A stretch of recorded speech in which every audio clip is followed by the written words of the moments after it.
Hello, welcome back to Whiskey with E. I'm Eric. Now today we do have a whiskey with the E. So without further ado, we have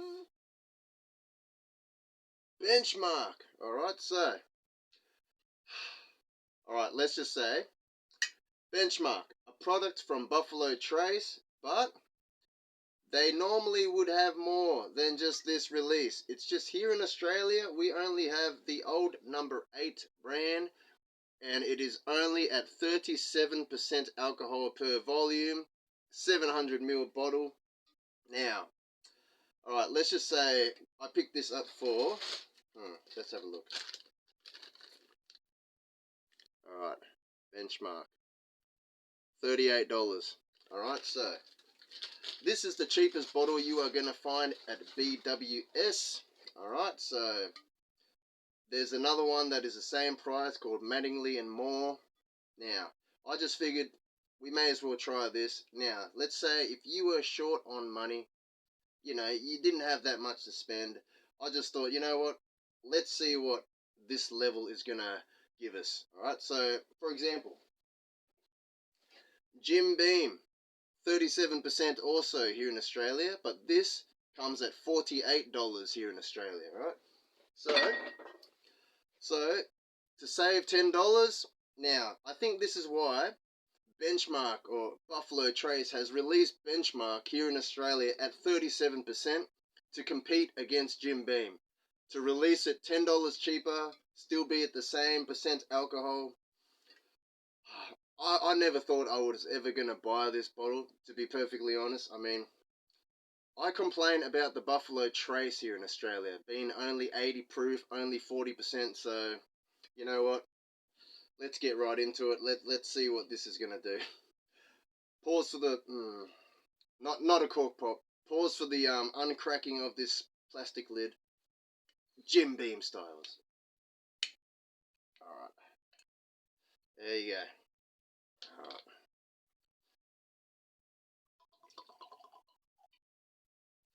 Oh my goodness.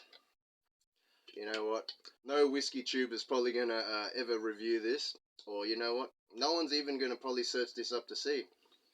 I am doing this for the people. Alright? So for everyone that's in Australia, that sees this in their stores, that is wondering, if maybe all your life you only ever bought the Jim Beam White Label or the Jack Daniels Old Number 7. So this is to really see and compare to those. Alright? So without further ado, maybe we'll let it open up a bit. I'll give you a little read of this side bit first. Alright, guys? In 1773, the McAfee brothers surveyed a site just north of Frankfurt, leaving surveyors' benchmarks as guides for the settlers that followed. The bourbon made at the distillery that originated there sets its own benchmark, by which all others are judged. I don't know. Benchmark here in Australia seems to be the lower end of Buffalo Trace. Alright, so you got this, then you're going to have Buffalo Trace at 80 proof, Then we can get into the whole Blantons, the 80 proof Blantons, the 93 proof Blantons, straight from the barrels, so forth and so forth. But let's get right into it. Without further ado, on the nose. We'll put this somewhere. Alright, on the nose.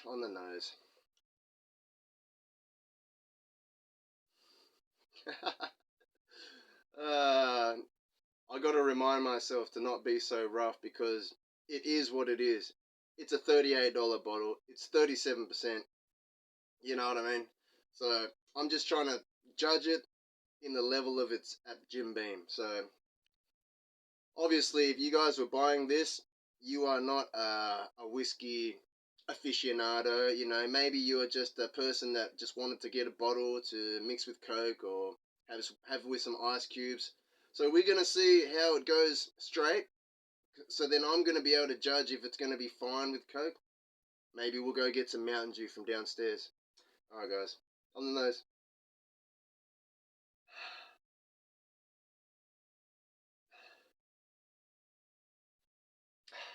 what can I say?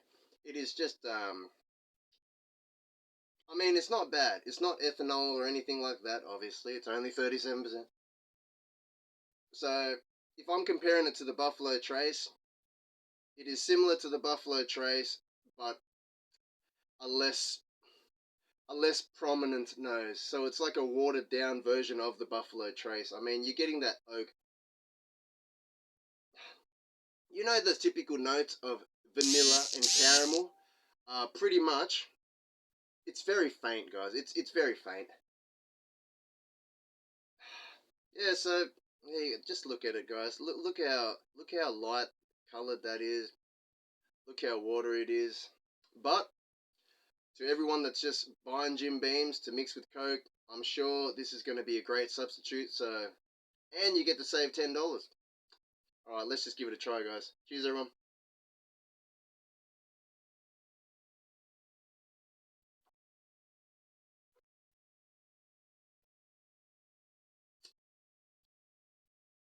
Oh yeah. I mean, I can only imagine how Benchmark, like the full proofs or all the other core releases would be. Now, because the subtle flavors in the background, you could tell if it was doofed up to a higher percent and wasn't watered down. This would probably be awesome. Just saying. But but at the moment, obviously there's no Kentucky Hug. You know, there's no long finish or anything like that. But if you're a newbie, you've just entered the whiskey world. This is very approachable. It's not rough. You know, like man, I'm picturing Jim Beam probably has more of a bite. You know, there is no bite to this. There's no ethanol. There's barely anything at all. Sorry, but that's what you want. That's what you want when you are mixing with Coke, alright? You don't want anything drastic and dramatic in flavors. You know, you barely want to taste the alcohol, right? You just want that subtle note there to mix with your Coke or your Pepsi. So, to be honest, it's not bad if you're at that level. If you're at that level, you know, better than paying $48 for a Jim Beam white label and 40 something for the Jack Daniel number 7. So, you know what, Benchmark, I think I think this was their plan, you know, like someone once said like Australia must not like high proof bourbons, and it's like, no, we love high proof bourbons. It's just our society here charges so much for high proof bourbons and we barely get any. And I think their plan was just pretty much to try compete against the Jim Beam white label, which if that was their plan, then you know they could probably succeed if the word gets out that this is probably better than the Jim Beam white label. You know, they're both at 37%, but one's 48, one's 38. So you know what I mean. Anyways, there you go. You know what? Maybe we should mix some with Mountain Dew. Well, I will finish this off and just say, cheers, everyone. Let's just say, drink more bourbon, share more bourbon thoughts, and sometimes we have to backtrack and try something like this for the people. All right, so now you guys can, if you guys see this in your stores and you're used to drinking Jim Beam White Label or number 7 Jack Daniels, give this a try. Cheaper, same proof, same percent alcohol. So maybe Jack Daniels is 40% at least. But man, this has only just arrived in the stores here in Australia for like probably the last month. I've only just seen this at the shop that I got this from today. There wasn't any there yesterday. Um, but some other stores have already started stocking this up like a month ago. I just refused to get it because I already knew that I was just gonna not appreciate it. But this is for the people. This is for the people. All right, guys. Anyways, all I am gonna probably go grab some Mountain Dew and try some with this. So I'll have this and I'll be back.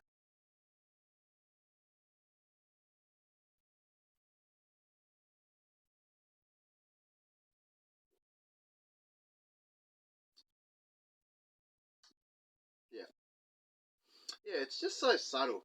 Everything's just so watery. But that's probably what you want. You don't want nothing that will burn you if you're a newbie drinker. Nothing offensive in this one. You know, you're getting that subtle oak notes in the back. You know what I mean? It's like, just picture getting an awesome bourbon and just proofing it down to 37%. You tell me what you get out of that. Try to describe that for me. It's like something that's watery. It's a watered down bourbon. Alright, let's go get a Mountain Dew. I'll be back in 2 seconds. And we're back with the Mountain Dew. Alright, so let's pour up another one. See, the shape of the bottle even reminds me of Jim Beam, you know? So I really have a feeling that their plan of attack was pretty much to try overtake Jim Beam, the classic white label, you know? To all those that aren't really deep in their whiskey journey, you know, to the common consumer that is just buying a bottle purely just to have a drink and mix, I think that's who they were targeting this to. Because obviously, I don't think the whiskey tubers and everyone that loves their 100 proof, you know, 50% and up, you guys will never appreciate this. That's all I'm saying. But if you are a Jim Beam white label drinker and you love to mix things with Coke or soft drinks of some sort, I'm sure this is going to go just fine. So let's see how it goes, guys. I don't even want to put too much Mountain Dew in there. Whoop. Alrighties. Cheers, everyone.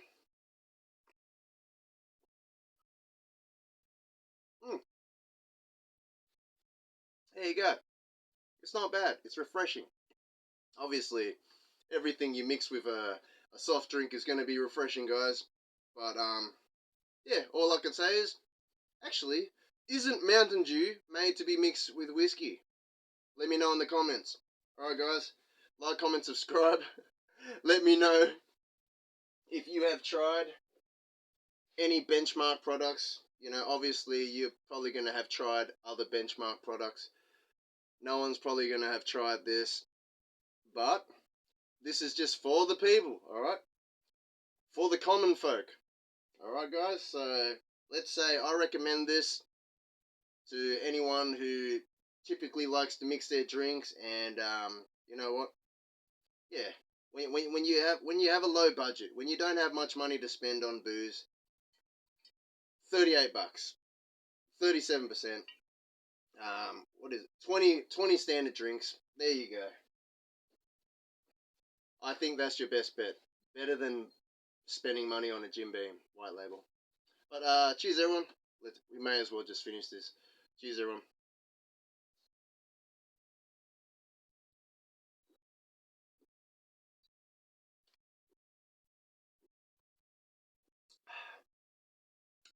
Yeah, that's what I mean.